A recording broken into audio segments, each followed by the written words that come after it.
श्री सुखदेव जी कहते हैं कि हे राजा परीक्षित, पत्नी के बार बार समझाने के बाद जब सुदामा जी द्वारका के लिए निकले हैं तो उनकी पत्नी ने कुछ तंदुल लाकर उन्हें दे दिए और सुदामा जी को नहीं पता है कि द्वारका कहां पर है।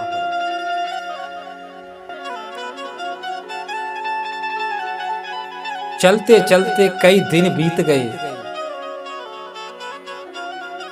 और एक नदी पड़ी, थक कर बैठ गए। कहा कि अब मेरे बस की ना है, तेरी गज पर है तो ले जा। जब हम भगवान के भरोसे बैठ जाते हैं तो स्वयं भगवान हमारी सहायता करने के लिए आ जाते हैं। फिर भगवान मुरली मनोहर का रूप लेकर आए हैं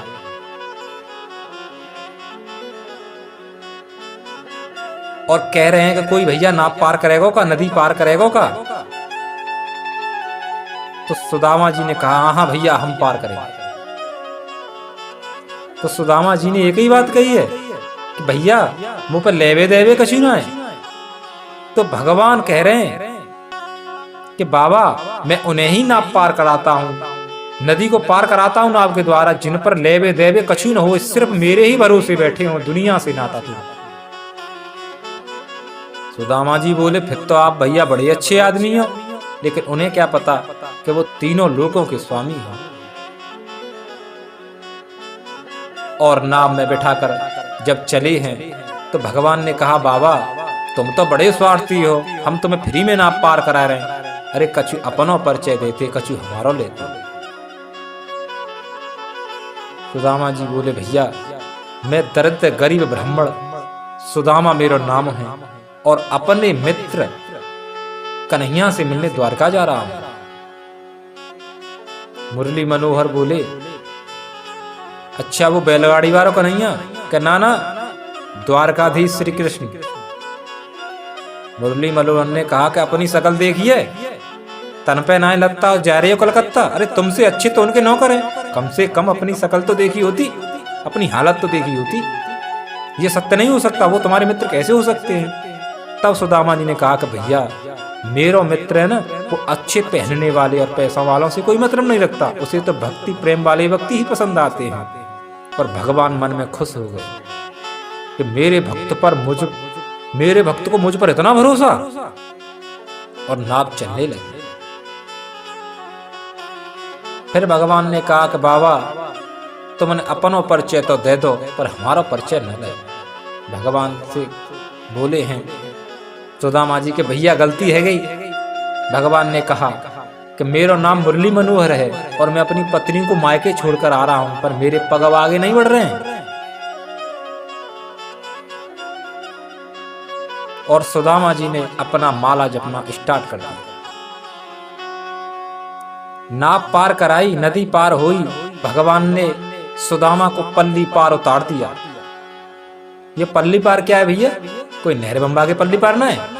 सवरिया ले चले पल्ली पार। सुदामा जी को पल्ली पार उतार दिया और भगवान ने कहा कर लो तुम्हारी द्वारका आ गई और अपने मित्र को ढूंढ लो।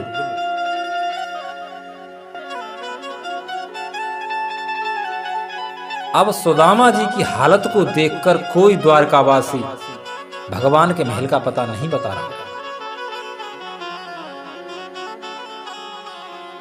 किसी प्रकार जब द्वार पर पहुंचे हैं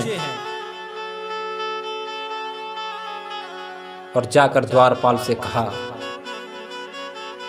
कि कन्हैया को मेरे आने की सूचना दे दो।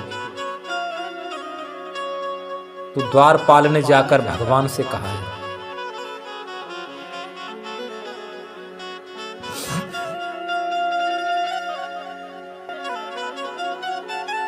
तीस पघा न जगह तन पे प्रभु आए हैं कित गामा। धोती फटी सी लटी डोपटी सी और काहे को बाहन दीन है श्यामा वे रामा। द्वार खड़ो दुज दुर्बल एक, रहो चकिसो वसुधामा। पूछत दीन दयाल को धाम, बतावत अपनो नाम सुधामा। जैसे ही भगवान ने सुदामा का नाम सुना है, नंगे पैर ही दौड़ पड़े। सारी द्वारका में भगदड़ मच गई। ऐसा कौन आ गया जिसके लिए तीनों लोकों के स्वामी भाग रहे हैं, बिना रथ के, पैदल, नंगे पैर। जाकर सुदामा को गले से लगाया। सुदामा के दुख को देखकर भगवान के आंसू आ गए। ले जाकर गद्दी पर बैठाया, पैरों को धोया। धोते समय पैरों से रक्त बह रहा था, कांटे लगे थे। ऐसो बेहाल बेवाई सो पग, कंटक जाल लगे पुन जोरे। हाय सखा दुख पायो महा तुम, आए इतेन किते दिन खोए। देखी सुदामा की दीन दशा, करुणा करके करुणा निधि रोए। पानी परातक छुयो नहीं, नैनन की जल सो पग धोए। भगवान के इतने आंसू आ गए कि पानी की भी जरूरत नहीं पड़ी। और सुदामा के भगवान ने 2 मुट्ठी तंदुल खाए हैं,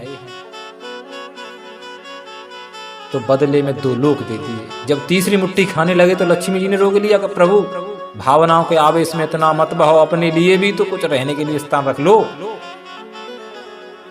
तो यहां तो श्याम भागे हैं और त्रेता में राम भागे हैं। जब भरत जी चित्रकूट पर मिलने गए हैं,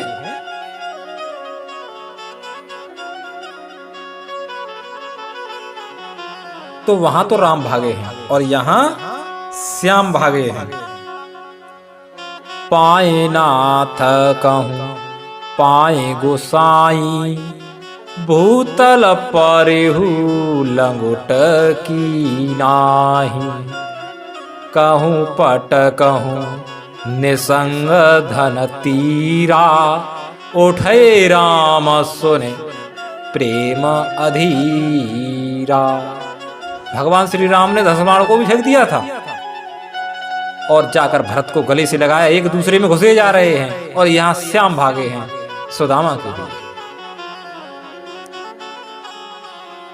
सुदामा जी कुछ दिन रहे और जब जान लए, जाने के लिए तैयार हुए, तो कछु दयो नहीं, यूं ही खा लिया।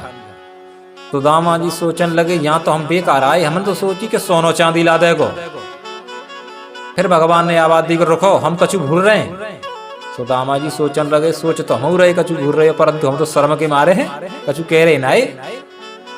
भगवान ने कहा, तुम जब आए थे तो यहाँ फटे पुराने कपड़े पहनकर आए थे और यहाँ नए नए पहन रहे हो, तो हमारे हमें दे जाओ और अपने ले जाओ। सुदामा जी ने कहा कि हम तो सोच रहे कछु देगो, जाने तो हमारे कपड़े उतरवा ले। सामने से कुछ नहीं दिया। और सुदामा के जाने के बाद विश्वकर्मा को बुलाकर द्वारकापुरी जैसी सुदामापुरी बसवा दी। अब आप कहोगे कि भैया देना ही था तो भगवान सामने से देते, पीछे क्यों दिया? क्योंकि भगवान सिर्फ देते हैं, दिखावा नहीं करते। लेकिन दुनिया के लोग दिखावा करते हैं। कैसे? कि पहले शादी विवाहों में नचकैया आता था तो दूल्हा की चौंद पर 500 के लूट लगावते हैं, और जब नचकैया लेवे आवत तो कोई देतो 500 के ना देतो ना, कैसो देते? 10 को वो कहूं न चले ऐसो। तो दुनिया के लोग कहते हैं दिखावा, लेकिन भगवान दिखावा नहीं करते, सिर्फ देते हैं। उधर सुदामा जी जब अपने नगर में पहुंचे तो उन्हें अपनी वो झोपड़ी नहीं मिल रही, चूंकि वहां तो महल बन गए। और भगवान से सुदामा जी शिकायत करने लगे, झोपड़िया मेरी कित गई रे मोहना, कब के बैर निकारे।